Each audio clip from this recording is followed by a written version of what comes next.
Assalamualaikum warahmatullahi wabarakatuh. Hari ini saya akan membentangkan tugasan 3 iaitu PSVK 3283 menggambar yang disediakan oleh saya sendiri, Adam Danish Berosli, dan pensyarah ialah Encik Nur Syakir bin Nordin. Dan ini adalah merupakan saya punya karya mural dalam karya menggambar, iaitu bertajuk Harmoni Semula Jadi. Dan kita boleh lihat di sini saya ambil daripada olahan daun keladi dan juga olahan daripada daun pucuk midin. Dan kita boleh tengok ada beberapa helai daun, seperti gambar pertama ada 5 helai, 3 helai dan juga pucuk midin, dan seterusnya. Okey, baiklah, saya akan terangkan berkaitan daib dari segi teori Edmund Fragment. Jadi di sini saya sertakan deskripsi. Jadi deskripsi yang pertama sekali ialah lukisan ranting dengan daun kecil menjalar ke atas. Kemudian yang kedua ialah bentuk daun jelas dengan urat daun dilukis secara terperinci. Kalau boleh, yang kita lihat terdapat jalur warna hitam, jalur-jalur warna hitam yang saya buat outline itu, yang dilukis secara terperinci urat-urat daun tersebut. Kemudian warna utama ialah kita menggunakan warna hijau. Hijau di sini ada hijau 2 tone, iaitu tone pertama tone terang dan juga tone gelap sikit. Kemudian latar belakang sebagai dinding putih. Jadi kita nak mengkontrakan daun tersebut, jadi kita putihkan bahagian latar belakang. Seterusnya ialah terdapat corak hiasan berulang di bahagian atas, motif spiral merah dan hijau. Itu termasuk dalam kategori corak dalam gambar, dalam corak dan rekaan. Kemudian ialah elemen sebenar seperti itu juga bukan. Dan di sini saya nak menceritakan gaya yang saya guna ialah gaya semi realistik dan juga dekoratif. Kita tengok sini, dia tidaklah sangat realistik, tapi dia lebih kepada abstrak macam tu. Kalau realistik ni kita boleh lihat dia ada shading, ada tone warna yang betul, ada tempat yang gelap perlu digelapkan. Kemudian jadi seterusnya ialah dari segi analisis. Jadi analisis terhadap karya saya ini ialah kita boleh tengok ada garisan tebal, jelas dan juga organik mengikut bentuk daun. Kita boleh tengok garisan yang terdapat. Garisan yang saya buat outlining tu, terdapat garisan tebal, garisan jelas, garisan organik. Kemudian dari segi warna pula, warna saya menggunakan warna harmoni. Skema warna ialah analogus, atau nama lainnya hijau, dan juga kontras ringan dengan latar belakang putih. Khususnya dari segi rupa ataupun bentuk, ialah organik, beralun dan juga semula jadi. Kemudian kita tengok kepada ruang.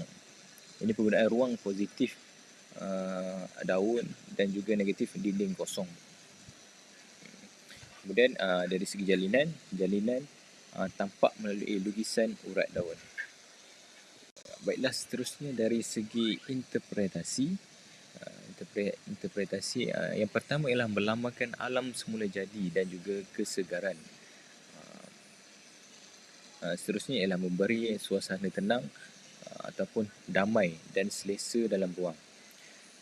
Kemudian seterusnya ialah daun besar memberikan makna simbol perlindungan ataupun kehidupan.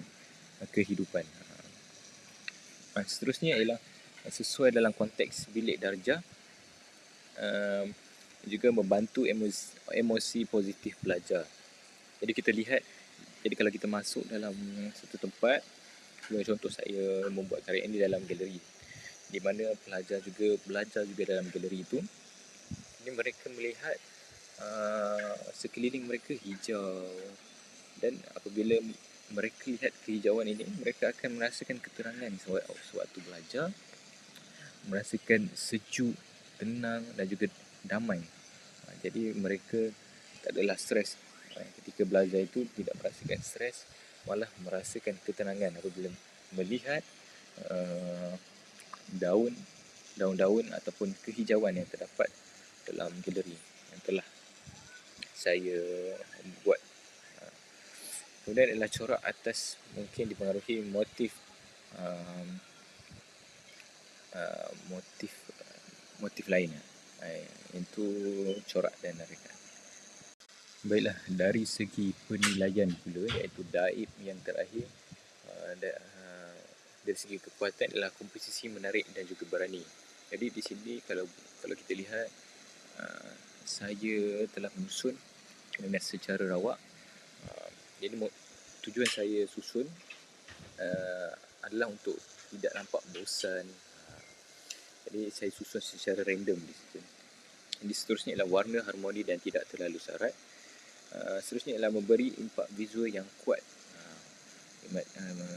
Lain kata ialah eye catching. Kemudian sesuai sebagai murid pendidikan. Jadi dari segi kelemahan pula, objek sebenar seperti kipas dan juga soket sedikit ganggu fokus.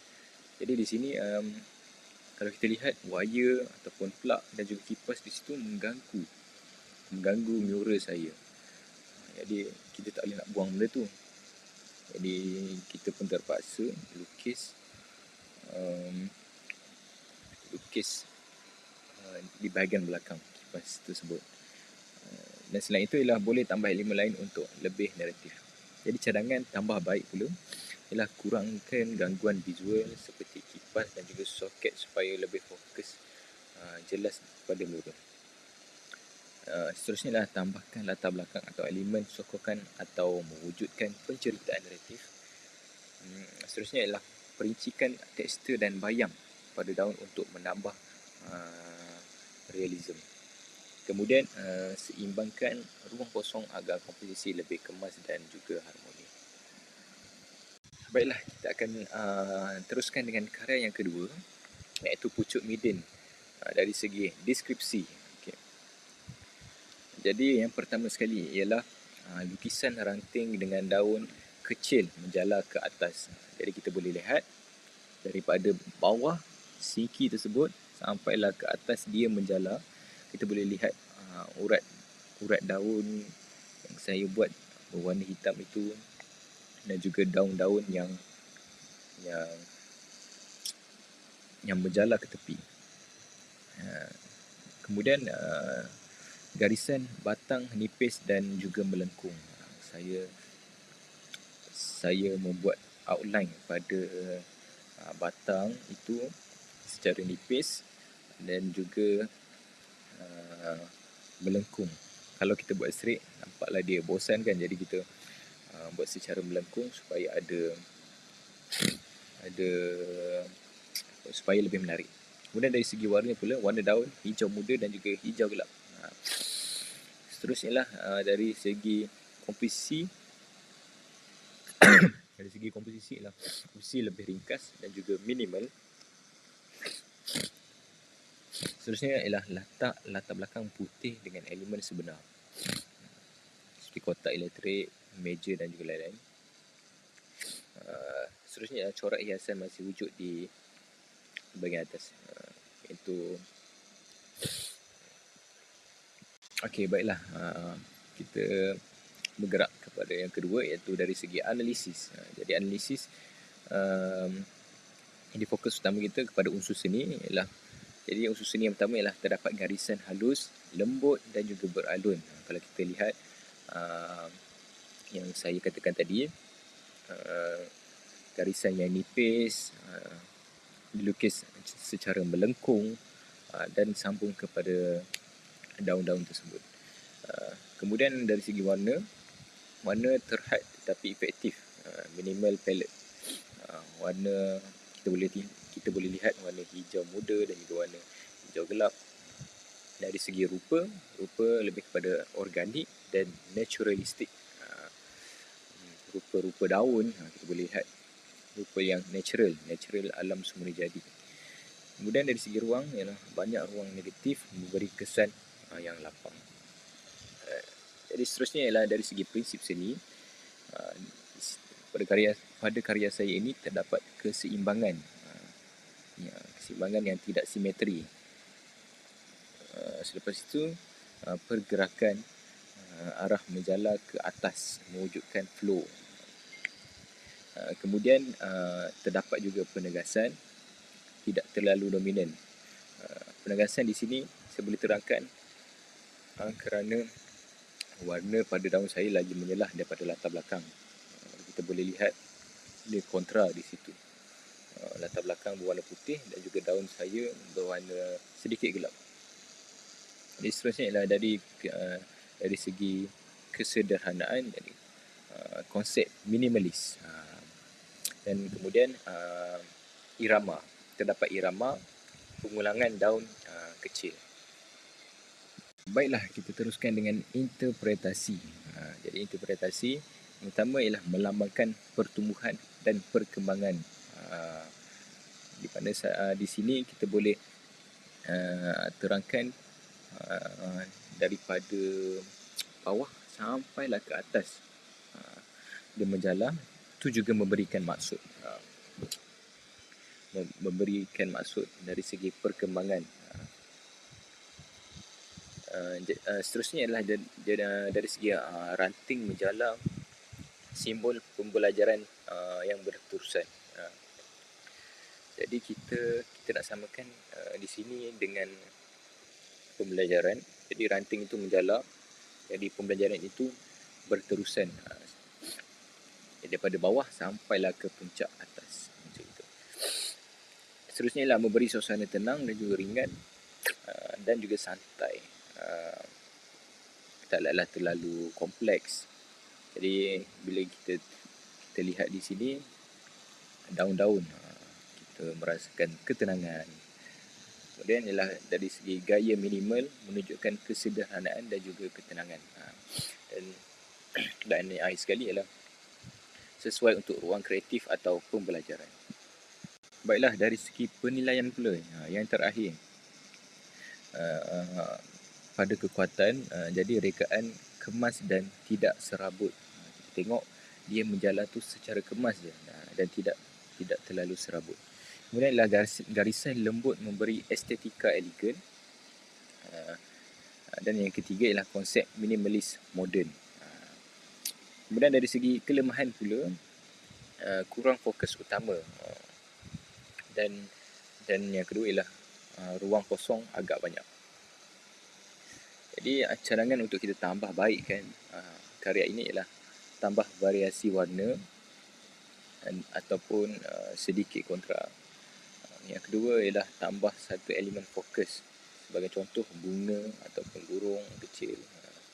Dan yang tiga ialah tebalkan sedikit garisan untuk lebih penegasan. Baiklah, kemudian saya sertakan dengan proses pembuatan.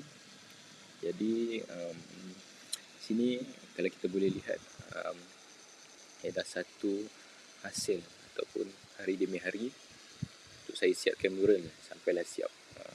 Jadi kepada minta maaf saya lupa nak ambil gambar bahagian pucuk midin sebab saya terlalu fokuskan kepada daun keladi. Jadi yang pertama sekali ialah saya mula dengan melukis di permukaan dinding. Jadi saya tidak menggunakan projector, saya hanya hand drawing terus kepada dinding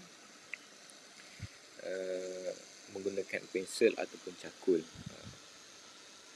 Kemudian dalam proses mengecat, saya bancuh cat dan saya mulakan mengecat di permukaan yang telah saya lakar. Jadi saya mulakan dengan warna tone yang pertama iaitu warna gelap. Kemudian saya tinggalkan sedikit warna putih ataupun garisan-garisan putih untuk saya buat outline. Apabila saya selesai mengecat, saya akan membuat outlining. Seterusnya, yang ketiga ialah saya membuat outlining menggunakan marker pen. Saya tidak menggunakan warna cat. Apabila saya guna warna cat, dia kadang berstu, dia tak rata pada dinding. Jadi saya memilih untuk menggunakan marker pen warna hitam dan membuat outlining secara lembut. Kemudian yang terakhir sekali, dari segi penambahbaikan, saya touch up warna hijau di bahagian-bahagian yang warna putih supaya tidak meninggalkan kawasan-kawasan yang kosong. Jadi saya warnakan di semua permukaan. Jadi sekian dari saya, karya dalam galeri. Sekian, terima kasih.